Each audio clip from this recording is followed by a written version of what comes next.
right, Tiffany, it's time for our money confession segment where I ask you some real deal questions about your money and just answer as openly and as honestly as you can.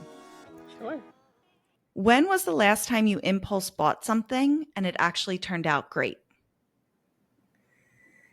Oh, the last time I impulse bought something, I guess I feel like confessions here. I'm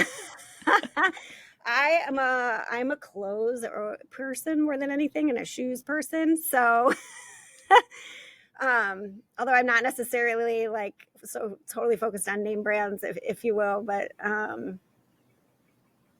if I see something every now and then, that's the impulse buy tends to be clothes for me. But I am very good about having the conversation in my head is am I still going to feel the same way about this the next day when I wake up and put it back on? So it's got to be something that makes me feel good if I'm going to do it. What's a recurring expense you secretly love, even if others might call it ridiculous? I have sort of like in my budget, like my personal expenses, which most of us ladies probably do.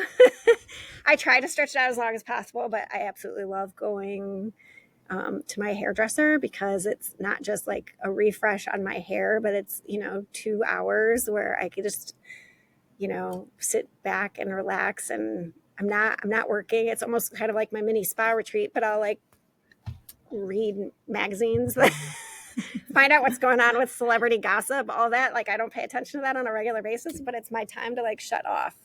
So I think kind of those personal care expenses. Sometimes we just need a breather.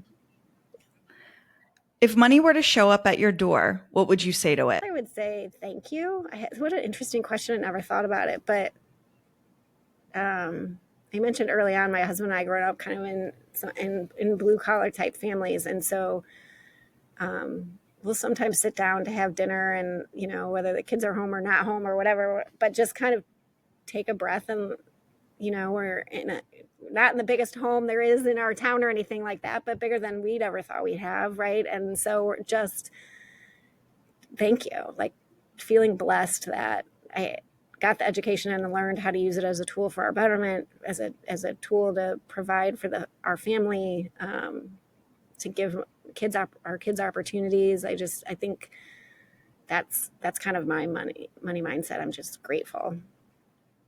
And what is something free that you consider priceless? Kindness, I would say, is free. You never know. And I say this to the kids all the time too. You never know when a quick smile or a nice comment or a thoughtful gesture is really going to change someone's day, week, month, whatever. We just don't know what other people are going through. So I would say kindness.